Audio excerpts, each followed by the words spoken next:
Hello বন্ধুরা, কেমন আছো তোমরা? আমি খুব ভালো আছি। আশা করি তোমরাও খুব ভালো আছো। দেখো, আজকে আমি আমার দলবল নিয়ে যাচ্ছি বেড়াতে।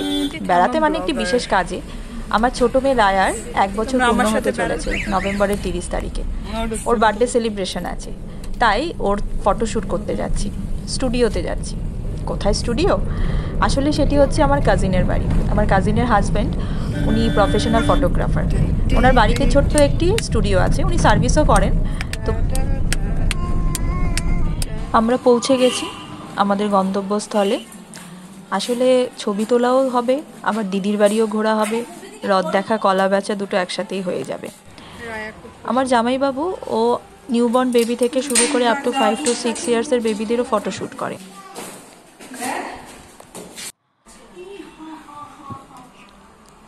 ফটোশ্যুট রিলেটেড যা যা দরকার লাগে সব কিছু গুছিয়ে রেখেছে। এখানে অনেক সুন্দর সুন্দর ড্রেস আছে, ওরা ড্রেস প্রোভাইড করে, ব্যাকগ্রাউন্ডের সাথে মানানসই ড্রেস, যে থিম হবে সেই ড্রেস। আবার অনেকের কিছু ড্রেস প্রেফারেন্স থাকে, নিজের কিছু পছন্দের ড্রেস থাকে, তারা সেগুলোও নিয়ে আসতে পারে। আমার সেরকম ড্রেস প্রেফারেন্স কিছু নেই, দেখি ওরা কিভাবে সব জিনিসটি গুছিয়ে দেয়। এখানে একটি কেকের প্রিপারেশন হচ্ছে। কেক বানানোর একটা বিশেষ উদ্দেশ্য আছে, সেটা পরে বলা হবে।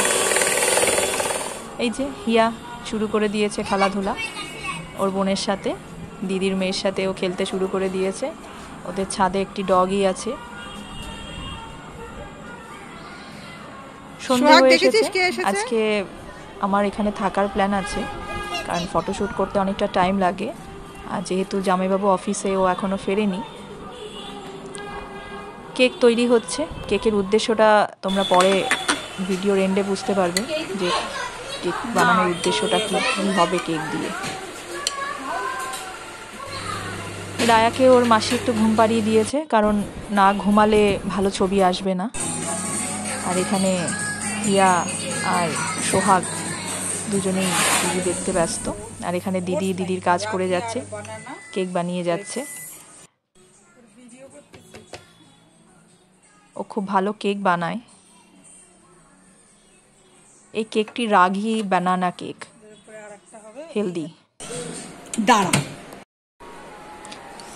বাচ্চাদের টিফিন দেওয়া হয়েছে। সন্ধেবেলা বাচ্চারা যদি শান্ত না থাকে তাহলে কোনো কাজই ভালো করে করা যাবে না।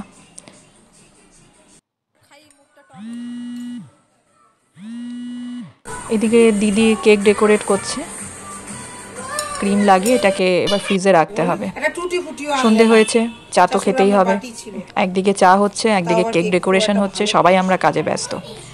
এখানে আবার জামাইবাবু একটু চিকেনের প্রিপারেশন করছে। সন্ধ্যাবেলা শুকনো মুখে তো আর ভালো করে কাজ করা সম্ভব নয়।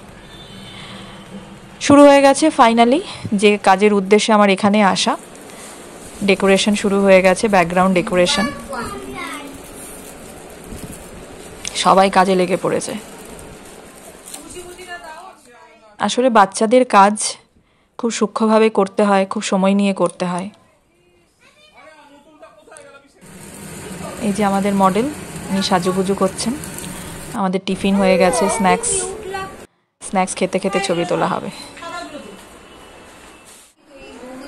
আসলে বাচ্চাদের ছবি তোলা বাচ্চাদের কাজ নয়, অনেক ধৈর্যের দরকার, অনেক পরিশ্রম। কারণ বাচ্চা কোনো কিছু নিয়েই সে থাকছে না, কোনো কিছুতে বেশিক্ষণ কনসেন্ট্রেট করছে না, সামনে যা দেওয়া হচ্ছে সব ছুঁড়ে ছুঁড়ে ফেলে দিচ্ছে। অনেকগুলো ছবি তোলার পর হয়তো একটি ভালো ছবি পাওয়া যাচ্ছে। সব রকমের সেট আপ করে, সব কিছু রেডি করে এবার ছবি তোলা শুরু। এটি হচ্ছে প্রথম শট। এবার second dress, second theme, rainbow theme. এবার ব্যাকগ্রাউন্ডটা একটু চেঞ্জ করা হবে। সেকেন্ড লুকসে মডেল আসছে এবার।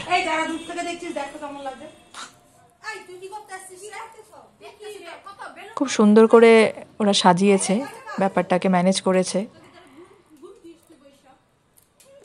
এই যে আমাদের ছোট্ট মডেল রায়া চলে এসেছে ছবি তুলতে।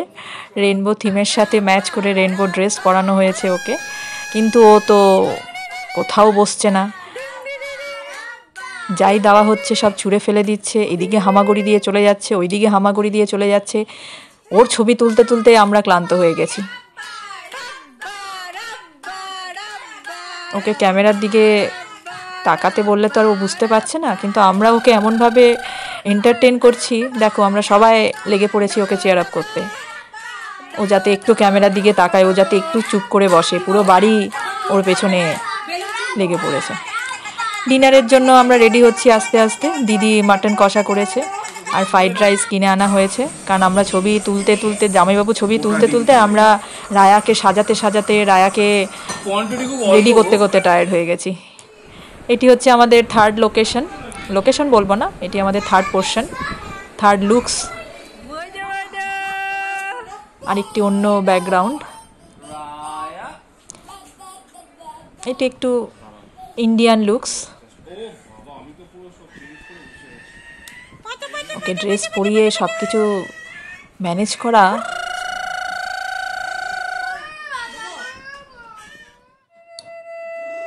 ছবি তোলা হয়ে যাচ্ছে, কিন্তু ওকে যেদিকে তাকাতে বলা হচ্ছে বা যেদিকে রাখা হচ্ছে সেটি হচ্ছে না। এটি হচ্ছে ওর ফোর্থ লুকস, হোয়াইট ড্রেসের সাথে হোয়াইট শু। আস্তে আস্তে ও এনজয় করছে, প্রথমে বুঝতে পারছিল না কি হচ্ছে ওর সাথে, কিন্তু আস্তে আস্তে ও মজা পেয়ে গেছে। এই ব্যাকগ্রাউন্ডটি আবার অন্য ধরনের ব্যাকগ্রাউন্ড, প্রত্যেক ব্যাকগ্রাউন্ডের সাথে সাথে ওর ড্রেস চেঞ্জ হচ্ছে।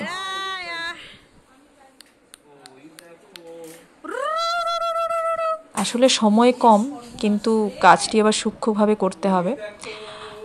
দিদির কেক ফাইনালি রেডি, ডেকোরেশনও কমপ্লিট হয়ে গেছে।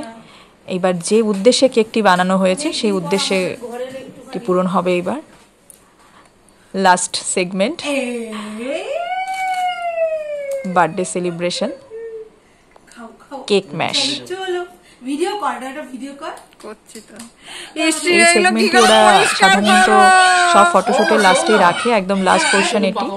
আর এটি বাচ্চারা খুব পছন্দ করে, কেক মাখাতে, ক্রিম মাখাতে, মানে পুরো পূর্ণ স্বাধীনতা ওদের দেওয়া হয়।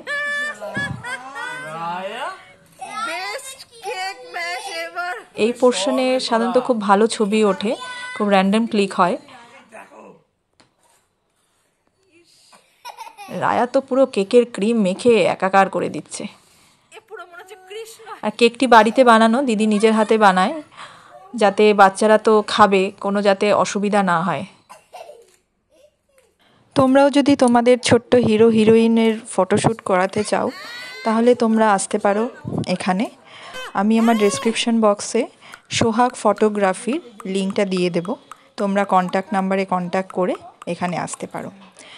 আমাদের কাজ শেষ হয়ে গেছে, পরদিন সকাল 7টা বাজে এখন। আমরা আমাদের ঘরের উদ্দেশ্যে রওনা হচ্ছি। সবাই খুব টায়ার্ড, সবাই ঘুমের মধ্যে তুলে নিয়ে যাচ্ছি।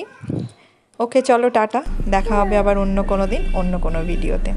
টাটা। আর এর রেজাল্ট মানে ছবিগুলো তোমাদের সাথে অন্য আরেকদিন শেয়ার করব।